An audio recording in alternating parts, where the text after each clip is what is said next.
La session parlementaire vient de se terminer à Québec. Les différentes formations politiques en ont profité pour présenter leur bilan depuis les dernières élections. Et de notre côté, on fait le bilan des points forts, mais aussi des points moins forts de chacun des partis politiques lors de leur session parlementaire. Et on le fait avec notre politologue Benoît Lapierre. Salut Benoît! Bonjour Tania! Pour commencer, pour faire ce bilan-là, tu as décidé de classer les partis selon leur performance durant les dernières sessions. À l'inverse, du moins bon au meilleur. Donc oui, là, ouais, c'est ça. Donc là, on commence le bilan avec le Parti libéral du Québec. Oui, en effet, le Parti libéral du Québec, on en a parlé il y a 2 semaines lors de la chronique, lorsqu'ils ont fait leur gros congrès. Ça a été compliqué pour le Parti libéral du Québec lors de la dernière session. On peut quand même leur pardonner, étant donné qu'ils sont toujours à la recherche d'un chef. Mais malgré ça, on voit quand même que le parti, même s'il y a un gros remue-ménage des idées, le parti a de la misère à trouver un fil conducteur dans toutes ses interventions. Et même avec ce brassage d'idées-là, on voit rien qui est vraiment en train d'émerger, à part le fait peut-être que le parti veut vraiment s'aligner vers le fédéralisme, mais ça, c'est un peu un mot fourre-tout, qu'après ça, pour chacun des enjeux, c'est difficile de trouver en tant que tel une position là-dessus. Et aussi, pendant la période des questions ou même pendant les enjeux qui allaient dans les médias, on voyait que le Parti libéral était toujours dans la réaction. C'était jamais eux qui apportaient des enjeux. Souvent, c'était les autres partis d'opposition qui commençaient à prendre en main un enjeu. Et après ça, on voyait que le Parti libéral était comme obligé de trouver une position avec ça. Et souvent, il y avait de la misère à trouver le bon ton, la bonne note pour le dire. Donc là-dessus, c'est selon mon estimation, c'est vraiment le Parti libéral du Québec. Malgré le fait que ce soit l'opposition officielle, c'est eux qui auraient le moins bien fait lors de cette session parlementaire-ci. Bien, c'est ça que j'allais dire. En plus, c'est l'opposition officielle. Fait que ils ne devraient pas avoir à chercher une position puis à chercher des idées puis comment on fait. Puis ça a été quand même très étrange. Et ils ont quand même un gros bagage, 150 ans, donc ils peuvent aller piocher dans les anciennes idées, ou au moins ils ont quand même comme une colonne vertébrale idéologique sur quoi s'appuyer. Mais lors de la dernière session, justement, il y a peut-être le fait aussi qu'ils sont vraiment en reconstruction, entre guillemets, et dans une course à chefferie. Peut-être que ça peut excuser ça, sauf que justement, pour l'opposition officielle, quand tu te rends compte qu'il y a d'autres partis avec beaucoup moins de moyens, beaucoup moins d'histoire derrière eux, qui réussissent à faire beaucoup mieux, c'est pour ça que le Parti libéral du Québec a fini en dernière position lors de ce classement. Absolument. Et là, en avant-dernière position, tu as classé la CAQ. Je pense que ça peut peut-être en surprendre quelques-uns. Oui, ça se peut. Justement, comment je pourrais dire, c'est un petit peu surprenant étant donné que ce soit le parti au pouvoir, mais avec 90 députés, on voit que la session a été compliquée pour la CAQ lors de cette session-ci. Si on fait juste rappeler un petit peu les mauvais coups qu'il y a eu, le renoncement du troisième lien vraiment pas longtemps après les élections, qui c'était une promesse électorale. Il y a eu le fiasco de la SAQ qui n'est pas encore terminé, où il y a encore des files d'attente. Il y a eu quand même aussi l'augmentation des salaires des élus que une large partie de la population était contre et M. Legault a décidé d'aller de l'avant. La même chose, on pourrait dire, avec les seuils d'immigration où, pendant les élections, la CAQ avait quand même fait beaucoup de millage sur le fait qu'il voulait réduire les taux et maintenant, il parle de les augmenter. Il y a aussi un petit peu la même chose avec Hydro-Québec. Pendant les élections, on a de l'énergie et maintenant que les élections sont passées, maintenant, il faudrait plus... on devrait plus faire attention là-dessus. Donc là, on voit que le discours qu'il y a eu dans les élections, puis après ça, qu'est-ce que la CAQ est en train de livrer, des fois, c'est le contraire de qu'est-ce qu'il avait promis. Et sinon, après ça, il y a un autre gros point négatif que je trouve, moi, c'est le ministre Éric Kerr, qui est toujours ministre, qui a toujours l'appui de son gouvernement, malgré 2 grosses bourdes de son côté, lorsque, justement, avec le troisième lien, quand il avait mis son siège en jeu, comme quoi que le troisième lien allait se faire, et aussi avec le fiasco de la SAAC, qui continue. Donc ça, c'est quand même 2 gros points négatifs pour Éric Kerr et qui est toujours là et qu'il semble avoir quand même l'appui de son chef là-dessus. Et ça, c'est dommage parce que quand on regarde la session, on parle beaucoup des choses négatives et tellement que ces choses-là ont pris de place, on voit pas quand même le positif qu'il y a eu M. Legault avait dit qu'il promettait des baisses d'impôts et c'est quelque chose qu'il a livré. Juste pour vous rappeler, quand vous avez fait votre rapport d'impôt, il y avait des points d'imposition de moins. Donc, le premier palier est passé de 15 à 14 et le deuxième palier de 20 à 19. Donc, ça, c'est quand même un bon coup, une promesse qui a été livrée, mais qui a été totalement éclipsée par tous les enjeux qu'il y a eu alentour. Mm-hmm. Et sinon, on peut s'attendre que ce soit une stratégie un petit peu de la CAQ.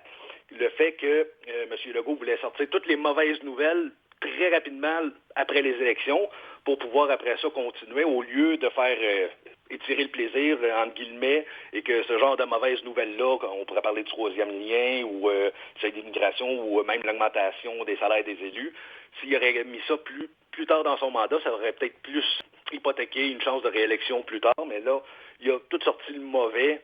Et après ça, la CAQ va pouvoir regarder de l'avant suite à ça. Et on l'a vu justement lors de son bilan. M. Legault a dit qu'il était là pour rester encore très longtemps. Donc, c'est peut-être une stratégie. Peut-être que lui, il pense déjà à 2026. Oui, c'est ça.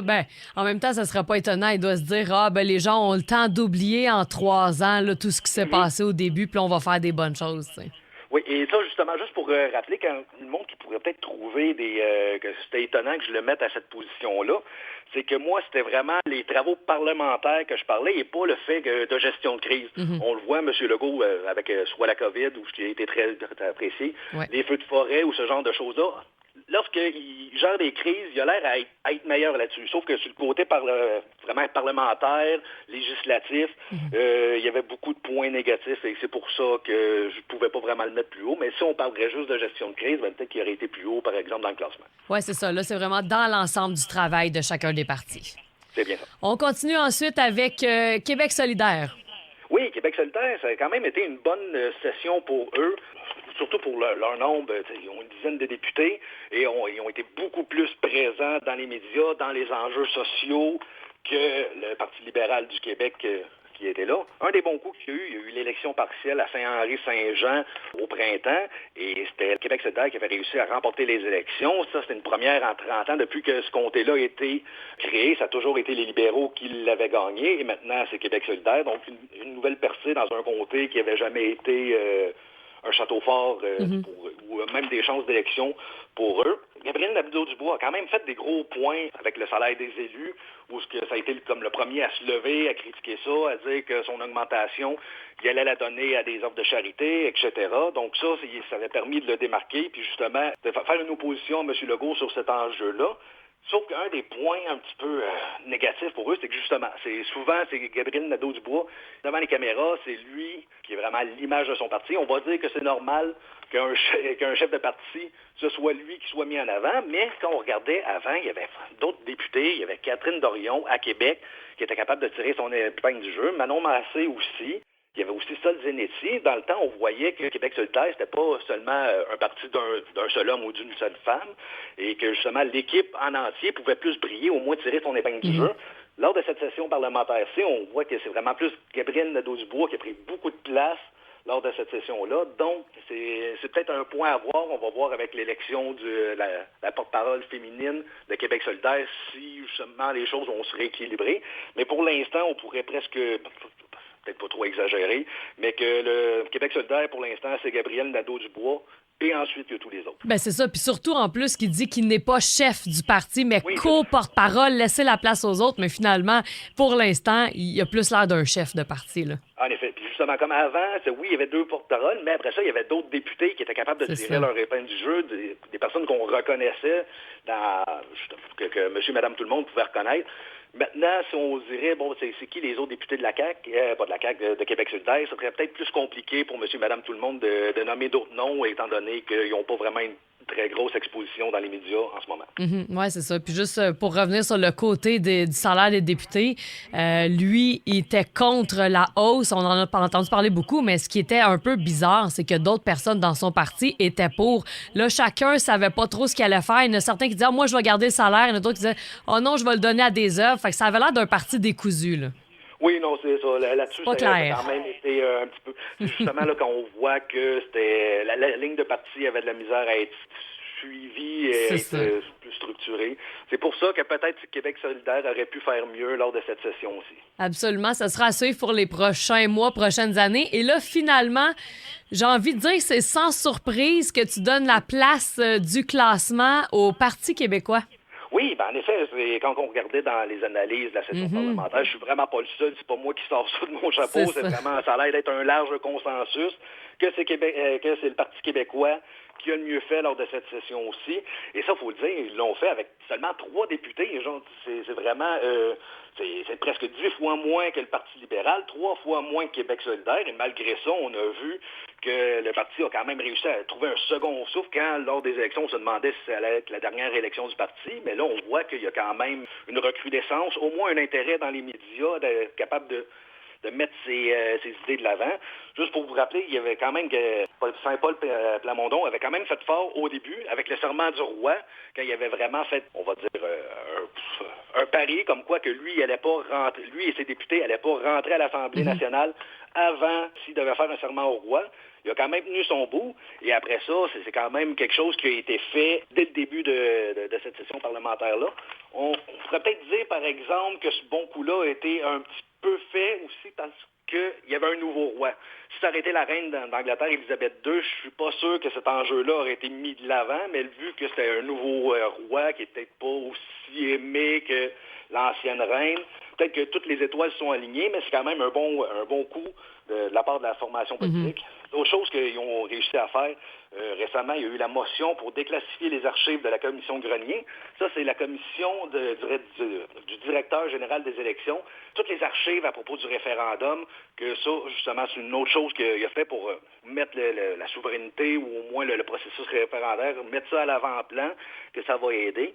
Puis là, après ça, on l'a vu aussi avec le salaire des élus. Plus récemment, on l'a vu, toute l'histoire du centre des congrès. La ministre des Touristes, Caroline Proulx, que lui, il a quand même gardé, on voit que c'était vraiment une opposition, tandis que tous les autres partis, ils ne savaient pas trop comment réagir. Eux, ils étaient quand même droits dans leurs bottes avec leurs idées. Donc tout ça fait que c'est vraiment, surtout pour 3 députés, c'est vraiment impressionnant qu'est-ce que le Parti québécois a réussi à faire. Seul petit bémol, c'est on se demande s'ils vont être capables de garder le rythme encore pendant 4 ans. Donc oui, ça a été une grosse session pour eux, mais peut-être bien qu'à force, ça va être un petit peu difficile de garder ce momentum-là encore pendant 4 ans. On leur souhaite pour eux, mais c'est un des peut-être nuages à l'horizon qu'il va falloir voir, peut-être garder de l'énergie ou garder des idées pour faire le marathon de 4 ans au lieu d'un sprint d'une session. Oui, c'est ça, parce que sont 3 pour faire autant de travail que tous les autres députés, là. Oui, ben c'est ça, parce que là, il y a des enjeux tout le temps. Fait qu'il faut tout le temps que tu aies un député qui soit responsable, mettons, de l'économie, un autre de l'éducation, un autre de la santé. Et ben ça fait beaucoup de dossiers pour chacun des députés. Et après ça, c'est difficile de donner son 100% dans chacun des dossiers quand on en a plusieurs à gérer en même temps. Donc, c'est quelque chose, un bémol, que sur la durée, on va leur souhaiter pour eux que ça continue comme ça, mais que c'est quand même quelque chose qu'il va falloir faire attention pour les 3 prochaines années de cette session-ci. Absolument. Ben là, en attendant, ils sont en relâche pour l'été. On risque de voir très certainement les députés provinciaux dans chacune des circonscriptions, là. On va voir comment ça va se passer pour l'été aussi de leur côté, là. Puis nous, ben Benoît, on se retrouve dans 2 semaines. Parfait. Moi, on va souhaiter bonnes vacances pour les élus, même si le travail des députés, c'est quand même 24 heures sur 24, 7 jours sur 7. On sait jamais qu'est-ce qui va arriver, soit dans la circonscription, soit à l'échelle nationale. Mais pour l'instant, ils sont en vacances parlementaires et on va leur souhaiter des bonnes vacances estivales. Absolument. On se retrouve dans 2 semaines, Benoît. Merci. Bonne journée. Bonne journée.